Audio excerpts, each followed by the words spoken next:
Résilience, définition. Capacité à surmonter des chocs traumatiques. Ces chocs, on peut toutes et tous être amenés à en vivre à un moment donné. Certains ont connu des épreuves qui ont donné à leur vie un nouvel élan.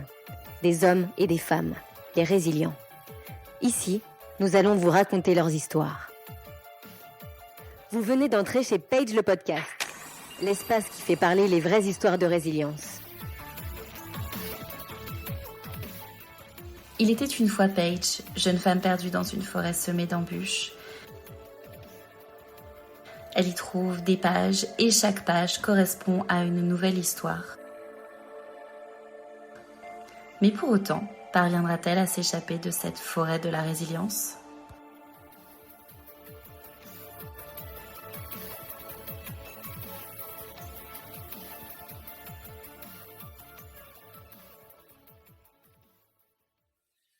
Alors qu'elle avance d'un pas sûr sur le chemin de terre, Paige chante gaiement les airs de son enfance. Faire revivre sa mère à travers ses chansons lui fait un bien fou. Et à vrai dire, elle avait oublié cette sensation. Soudain, le sentier tourne à 90 degrés et l'atmosphère change radicalement. Il fait sombre, les ronces s'avancent, ses griffes ses joues, ses épaules et ses mollets. Paige se sent oppressée et elle tente tant bien que mal de se frayer un passage à travers cette végétation hostile. Au moment où elle croit suffoquer, ses doigts ensanglantés par les piqûres des épines touchent une feuille. Elle attrape le bout de papier et sent les ronces s'écarter pour la laisser lire les mots suivants. Rebondir dans sa vie, après plusieurs épreuves en série, par Maeva. Place maintenant à l'histoire de Maeva.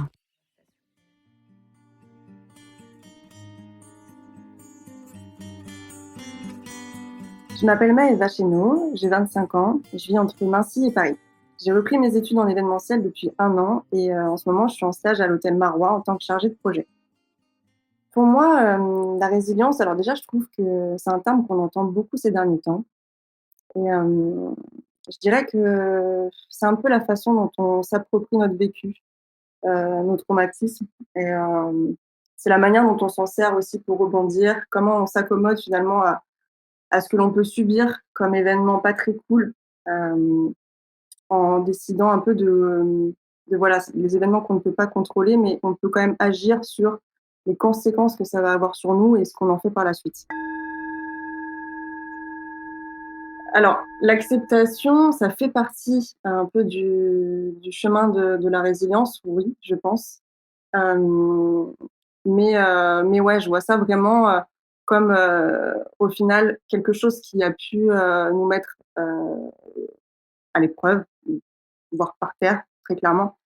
Et comment finalement on arrive à reprendre le contrôle de ce qu'on a subi pour choisir comment on va transformer ça, pour que ça nous serve comme une force finalement. Alors pour ma part, parmi les épreuves que j'ai pu traverser, il y a eu l'année de mes 18 ans, entre 2015 et 2016, où il y a beaucoup de choses qui se sont accumulées. Ça a commencé fin août 2015, je me suis fait renverser par une voiture dans Paris avec une copine.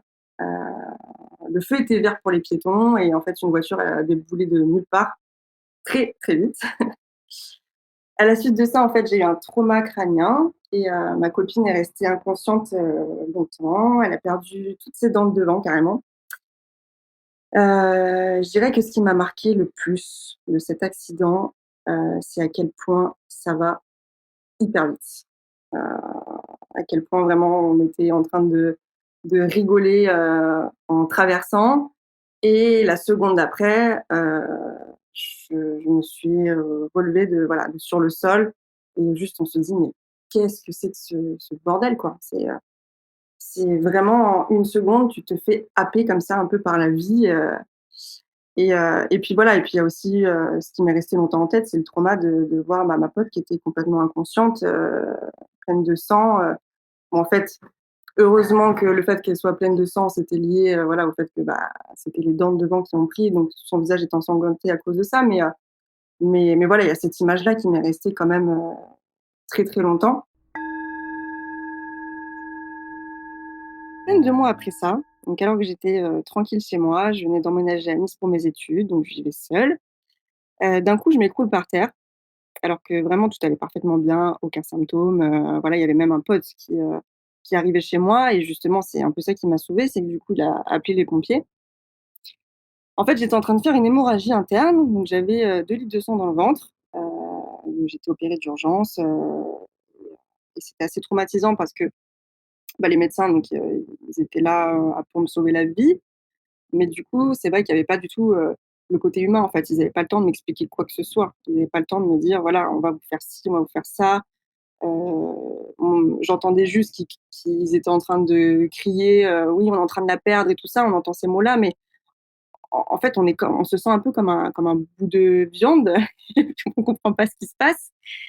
Donc et les médecins m'ont dit qu'effectivement, en fait, je serais arrivée ne serait-ce qu'1 heure, plus tard, ils auraient pas pu me sauver.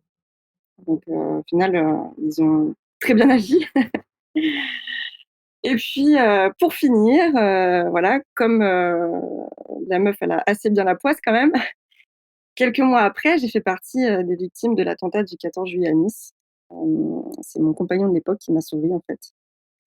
Et puis, là aussi, vraiment, ce qui m'a marquée, un peu comme, là, ces 2 accidents, c'est comme tout va si vite. Moi, j'habitais, vraiment la rue derrière la prom et voilà, il y avait le feu d'artifice et je me suis dit: «Bon, bah, on va sortir 10 minutes voir le feu d'artifice, quand même, quoi». C'est un peu con d'habiter, juste à côté et puis de pas aller le voir.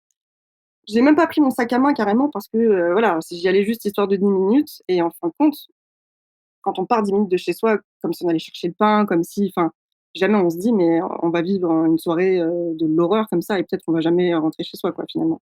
Donc c'est vraiment ça, en fait, c'est de se dire: «C'est un mauvais endroit à la mauvaise seconde» et même si tout ça on l'entend, quoi, je j'invente rien, c'est pas moi qui sors ce genre de choses pour la première fois, mais quand on le vit vraiment et puis plusieurs fois d'affilée, c'est assez fou quand même et on se rend jamais assez compte de ça, finalement et en même temps, je dirais presque heureusement, parce qu'on aurait vite fait de sombrer dans la paranoïa quand même. Après cette soirée de l'horreur, je pensais que concrètement, je pensais que ma vie serait foutue, que je me remettrais jamais de ces images, de tout ça. Parce que je me disais qu'un humain, en fait, quand il subit peut-être trop de traumatismes, ben, il se fait forcément envahir par ses névroses, quoi. Et je me sentais complètement vide, je chantais une atmosphère un peu glauque, vu que j'avais été aussi proche de la mort en très peu de temps. Et je ressentais comme si la mort me voulait, mais qu'elle jouait avec moi, enfin, vraiment, voilà, un truc un peu glauque, quoi. Puis, à côté de ça, bah, il y a aussi toute la partie culpabilité parce que je revoyais tous les visages du soir de l'attentat. Hem, En fait, tous ceux qui étaient, derrière moi, sont décédés et en fait, je pouvais pas m'empêcher d'être en vie alors que d'autres ne l'étaient pas, quoi. Et que ça se joue au final à juste un facteur chance et à là où j'étais positionnée, tout simplement, en fait. Et donc du coup, ben, je j'arrivais plus à sortir de chez moi, je me privais de toute vie et l'autre difficulté aussi, c'est au niveau professionnel parce que moi qui voulais bosser dans l'événementiel, ben et qui je bossais déjà un peu sur tous les congrès à Cannes et cetera, au Palais des Festivals, tout ça. Bah, en fait, ces projets n'étaient plus du tout envisageables. Je me sentais comme une morte vivante, enfin voilà quoi. Toute ma vie, avait entièrement changé et je me disais que voilà, que j'avais été trop abîmée, que c'était trop pour pouvoir être guérie et en même temps, j'avais un peu cette dualité de me dire: «Mais putain, tu te gâches la vie, d'autres à ta place auraient tout donné pour être encore vivants». Il y avait aussi un autre côté aussi, dont je me souviens vraiment là dans ces années-là, c'est, je supportais pas, la pitié en fait dans le regard des gens. Quand, voilà, quand les gens apprenaient, voilà, que j'avais subi ça, même des inconnus, il y avait toujours ce regard de pitié que je ne supportais pas et en même temps, il y a les gens ont une espèce de fascination, c'est pas tellement le mot fascination parce que mais c'est plus comme c'est un événement, voilà, qui nous choque tous, qui nous atteint tous, qu'on l'ait vécu ou pas, en fait, il y a ce petit truc un peu national qui fait que, ouais, ça fait un truc un peu déplacé où les gens sont un peu fascinés et cherchent à savoir: «Mais qu'est-ce qui s'est passé? Et comment tu vas?» Et ils sont un petit peu intrusifs et ça, je sais que je le vivais, pas très bien, notamment quand j'étais, à l'hôpital, à la suite de l'attentat. J'ai détesté sortir de l'hôpital et être attendue par des dizaines de journalistes qui me laissaient même pas passer pour retrouver ma famille parce qu'ils voulaient m'interroger et juste dans ces moments-là, on se dit: «Mais, l'humanité est quand même très, très étrange, quoi» et donc c'était ouais, vraiment ça, je me rappelle que cette espèce de fascination, je l'ai mal vécue et puis voilà, j'acceptais pas en fait le statut de victime. J'ai un tempérament qui a beaucoup de mal avec l'idée de subir, du coup, même encore actuellement en fait, même si ça fait longtemps que j'ai plus du tout de mal pour parler de ce genre de choses, même bien au contraire, ça fait partie de mon histoire, ça appartient au passé et bah, c'est quand même une épreuve pour moi d'en parler là, en fait. Donc c'est pas une difficulté sur un plan émotionnel, mais plus j'ai plus de difficultés à ce qu'on se dise: «Oh là là, la pauvre», et tout et je déteste ça, j'ai en fait, j'ai envie d'être associée à d'autres choses que ça et puis comme, voilà, je suis très exigeante envers moi-même et je suis assez impatiente, je supportais pas non plus le fait d'aller mal et de devoir attendre que le temps fasse son effet. Alors cette période, où je me sentais comme une morte vivante, elle m'a paru très longue. En fait, elle n'était pas tant que ça, finalement, quand on compare à toute une vie. Ça paraît très long effectivement parce que surtout quand on est justement un peu comme moi, où on est un peu exigeant avec soi-même et qu'on se donne pas tellement de bienveillance finalement. Chaque petite, victoire, voilà, où je reprenais un peu le contrôle de ma vie, où j'arrivais un petit peu à à progresser sur certaines choses dont j'étais pas capable, mettons quelques semaines avant, ça me paraissait, minime en fait, ça me paraissait ridicule, parce que je me souvenais de comment j'étais avant et du coup je me suis dit: «Mais c'est ridicule, là il faudrait que je sois contente d'avoir réussi à» enfin, voilà. Mais ça je sais que clairement, je me donnais pas assez de bienveillance, je me donnais pas assez de temps donc au final, je sais pas trop combien de temps ça a été parce que ça s'est fait vraiment petit à petit. J'ai pas eu de déclic où un jour j'allais mieux en fait. C'est vraiment c'est là où le temps il fait bien son truc, c'est qu'il fait en sorte qu'on se rende pas compte que les changements se fassent petit à petit et c'est dans la continuité de la vie en fait, que la vie elle reprend son souffle et heureusement quoi.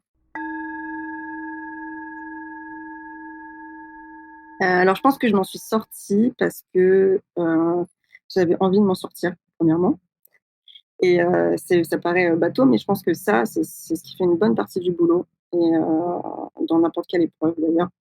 Parce que, même si tu es, au fond du fond, en fait, si tu as un soupçon de pulsion de vie, bah, ça finira toujours par prendre le dessus et après évidemment, ça prend du temps et pour pouvoir retourner, à une vie entre guillemets «normale», ben, voilà, comme je disais, j'y suis allée doucement, avec des petites victoires qui peuvent paraître bidons, comme aller faire des courses, monter dans un tram, hem, apprendre à être indulgente envers moi-même, ne pas avoir honte aussi de pas aller bien. Enfin, accepter ses faiblesses, quoi. Tout simplement. Ça a changé ma vie, ça c'est sûr. Ça restera toujours, voilà, une épreuve, qui a été très compliquée, enfin, même plusieurs épreuves du coup qui se sont accumulées, qui ont été très compliquées dans ma vie. C'est une année qui aura un souvenir toujours, compliqué pour moi, mais par contre, heu, ça m'a apporté aussi plein d'autres choses et ça a eu, ben, oui, ça a eu du positif, heu, clairement.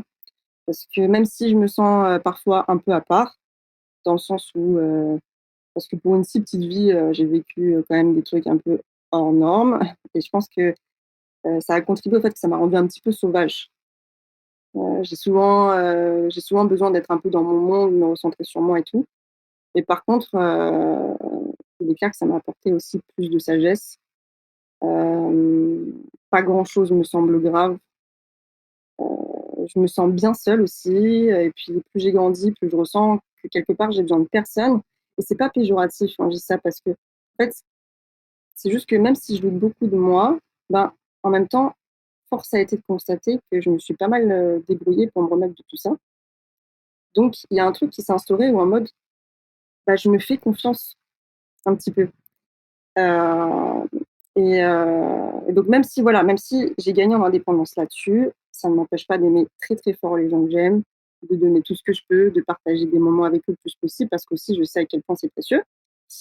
Et aussi, j'ai retenu que quand on se voit crever, les seules choses qu'on a en tête, c'est les moments avec, nos proches.